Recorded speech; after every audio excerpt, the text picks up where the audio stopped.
अब हम कैलकुलेट करेंगे कि कैपेसिटर्स को कनेक्ट करने से जो चार्ज का फ्लो होता है और दोनों कैपेसिटर के पोटेंशियल इक्वल हो जाते हैं, जिसे हमने कॉमन पोटेंशियल कहा।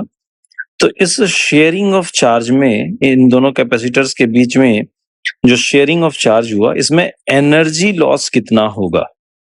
बड़ा सिंपल सा मेथड है। एनर्जी लॉस यानी कि जो इनिशियल एनर्जी होगी वो ज्यादा होगी और फाइनल कम होगी, तो एनर्जी का लॉस बोलेंगे हम। So energy loss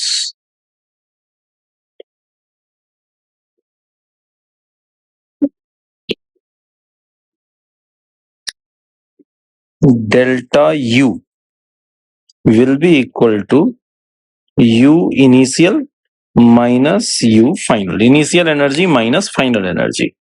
अब इनिशियल एनर्जी कहाँ थी? इन दोनों कैपेसिटर के पास। फर्स्ट कैपेसिटर के पास एनर्जी हम कितनी कह सकते हैं? हाफ C1 V1 स्क्वायर, दूसरे के पास half C2 V2 square, and finally half C1 VCM square and दूसरे कैपेसिटर का half C2 VCM square. So initial minus final करना है हमें, तो हम लिख सकते हैं delta U is equal to half C1 V1 square plus half C2 V2 square minus half C1 VCM square minus half C2 VCM square.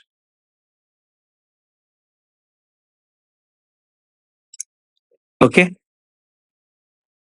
सो यहाँ पे half C1 V1 square plus half C2 V2 square, और अब देखें यहाँ VCM and VCM common लिया जा सकता है। सो VCM अगर मैं कॉमन लेता हूं तो रिजल्ट कैसा दिखेगा?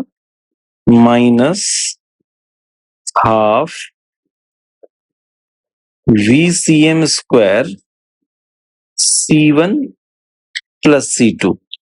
दोनों निगेटिव है, मैंने माइनस बाहर ले लिया इसलिए बीच में प्लस साइन दिख रहा है। Okay, so it will be equal to half C1 V1 square plus half C2 V2 square minus half C1 plus C2 into VCM की जगह मैं क्या लिखूंगा? VCM की वैल्यू हमने कैलकुलेट करी थी C1 V1 plus C2 V2 divided by C1 plus C2। This is VCM and its square. Okay, तो अब यहाँ पे हम अगर एक चीज देखें कि ये C1 प्लस C2 है और ये C1 प्लस C2 का होल स्क्वायर है, तो डिनोमिनेटर में हमें सिर्फ C1 प्लस C2 मिलेगा, इससे कैंसिल कर सकते हैं। नेक्स्ट स्टेप फिर से लिखता हूं मैं, half C1 V1 square plus half C2 V2 square minus half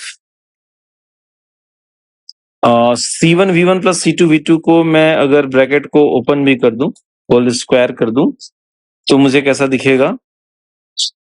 C1 square plus C1 square V1 square plus C2 square V2 square plus 2C1 C2 V1 V2। ये मैंने इस ब्रैकेट को solve कर दिया, होल स्क्वायर को solve कर दिया according to a square plus b square plus 2ab, and denominator में जस्ट मैंने बताया था ये C1 प्लस C2 से एक C1 प्लस C2 कैंसिल होगा, तो डिनोमिनेटर में हमें सिर्फ क्या दिखेगा? C1 plus C2। अब यहाँ पे हम ये हाफ का टर्म हमें तीनों टर्म में दिखा हाफ, तो हाफ को मैं कॉमन ले रहा हूं, equal to half, and then मैं एलसीएम लेता हूं। LCM will be C1 plus C2, और इसलिए ये टर्म कैसा दिखेगा, C1 V1 square into C1 plus C2, C1 V1 square into C1 plus C2 plus C2 V2 square into C1 plus C2 minus के बाद ये कंप्लीट टर्म हमें दिखेगा, that is C1 V1 square plus C2 V2 square plus 2 C1 C2 V1 V2. So it will be equal to half, यहाँ पे देखें इस bracket को ओपन करूंगा मैं, तो ये कैसा दिखेगा, C1 into C1 V1 square, so C1 square V1 square, इस ब्रैकेट को मैं सिंप्लीफाई करता हूं, so C1 square V1 square plus C1 C2 V1 square plus similarly C1 C2 V2 square, C1 C2 V2 square plus C2 square V2 square minus, अच्छा एक चीज मेरे से गड़बड़ हो गई, ये माइनस के बाद आप देखो, ये माइनस के बाद ये सारे टर्म निगेटिव होने थे, तो मुझे यहाँ पे एक स्मॉल ब्रैकेट देना चाहिए, और इस स्मॉल ब्रैकेट को अगर मैं ओपन करूंगा तो सारे टर्म निगेटिव होंगे, so minus C1 V1 square minus C2 V2 square minus 2 C1 C2 V1 V2, so it will be equal to half. अच्छा इसमें देखते हैं कुछ टर्म अगर कैंसल आउट हो सके, लाइक ये C1 V1 square and minus C1 V1 square, ये दोनों को कैंसिल कर दूं, similarly minus C2 V2 square and plus C2 V2 square, ये दोनों भी कैंसिल आउट हो जाएंगे, तो अब हमें क्या दिखेगा,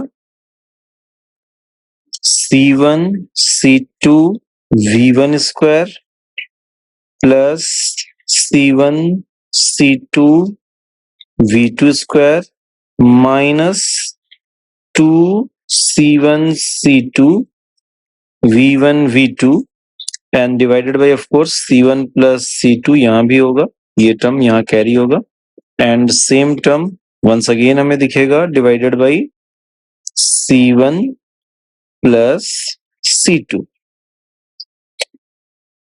नाउ यहाँ पे C1 C2 C1, ओहो आई एम सॉरी,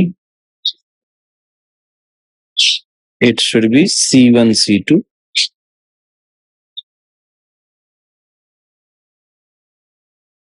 मैं दिखाता हूँ ये टर्म कहां से मिला है हमें, C1 C2 V2 square same लिखा है मैंने, so it should be C1 C2.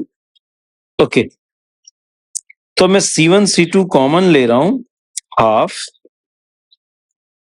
C1 C2, फिर ब्रैकेट में क्या दिखेगा, V1 square plus V2 square minus 2 V1 V2 and divided by C1 plus C2. अब आप देख सकते हैं ये V1 square plus V2 square minus 2 V1 V2, इसे हम क्या लिख सकते हैं, V1 minus V2 whole square, so it will look like half C1 C2 by C1 plus C2 into V1 minus V2 whole square. This is formula for loss in energy. Energy loss का ये formula मिलता है हमें। ठीक है, यहाँ पे मैं सबसे पहले आपको ये बताना चाहूंगा कि ये जो रिजल्ट हमने ऑब्टेन किया है, इस रिजल्ट में कॉमन पोटेंशियल के लिए हमने फॉर्मूला यूज किया है C1V1 plus C2V2 by C1 plus C2। और ये कॉमन पोटेंशियल हमें तब मिलता है जब हम लाइक प्लेट्स को कनेक्ट करते हैं। तो सबसे पहली बात यहाँ पे हम ये मेंशन करना चाहेंगे कि if unlike plates are connected, if unlike plates are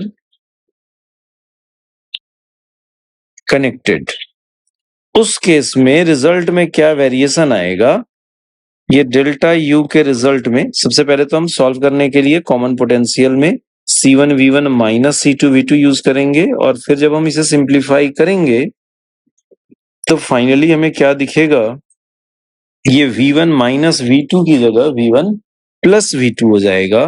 so delta U will be equal to half C1 C2 by C1 plus C2 into V1 plus V2 का whole square.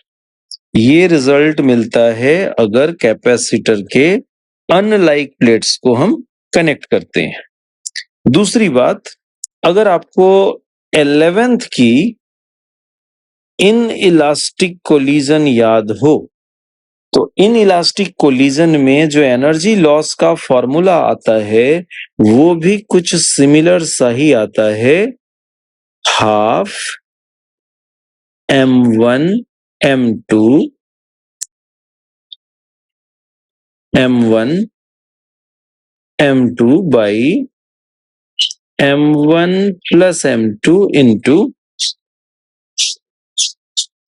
u1 minus u2 whole square. तो ये just मैं आपको एक 11th का फॉर्मूले से आप रिलेट कर सकते हैं। अगर ये फॉर्मूला आपको याद हो तो आप उससे एनर्जी लॉस के फॉर्मूले को रिलेट कर सकते हैं। परफेक्टली इन इलास्टिक कोलिजन में एनर्जी लॉस का फॉर्मूला आता है। जब दोनों आप फॉर्मूले का फॉर्मेट देखें तो एक जैसा है। यहाँ पे u1 और u2 वेलोसिटी के लिए है, और इनफैक्ट यहाँ भी अगर पार्टिकल्स सेम डायरेक्शन में मूव कर रहे हो तब तो u1 माइनस u2 यूज करते हैं, और अगर अपोजिट डायरेक्शन में मूव कर रहे हो तो यहाँ पे u1 प्लस u2 यूज करते हैं। ओके, तो बिल्कुल सिमिलर सा फॉर्मेट मिलता है हमें दोनों जगह फॉर्मूले का। यहाँ पे एक और बात का ध्यान रखना है हमें, अगर दोनों कैपेसिटर्स के पोटेंशियल इक्वल हो, V1 equal to V2, isolated sphere के केस में इसके लिए हमें क्या मिलेगा, V1 इक्वल टू अगर V2 होगा तो उस केस में Q1 R2 will be equal to Q2 R1, या फिर हम कह सकते हैं कि sigma 1 R1 is equal to sigma 2 R2। Means anyhow अगर आप ये कंडीशन सेटिस्फाई कर रहे हैं कि दोनों कैपेसिटर के पोटेंशियल इक्वल हैं and like terminals are connected, like terminals are connected, तो देखो अगर सेम पोटेंशियल पे दोनों कैपेसिटर हैं तो चार्ज का फ्लो ही नहीं होगा, और उनके लाइक टर्मिनल कनेक्टेड है, पॉजिटिव के साथ पॉजिटिव कनेक्टेड है और दोनों के पोटेंशियल भी इक्वल हैं, तो कोई चार्ज का फ्लो नहीं होगा। चार्ज का फ्लो नहीं होगा यानी कि delta Q will be zero, charge transfer zero होगा, और अगर चार्ज का फ्लो ही नहीं होगा तो फिर एनर्जी लॉस जीरो होगा। तो ऐसा कोई क्वेश्चन मिले जिसमें इनमें से कोई सी भी कंडीशन आपको दिख जाती है और फिर पूछता है एनर्जी लॉस, तो आप सीधे सीधे कह सकते हैं energy loss will be zero.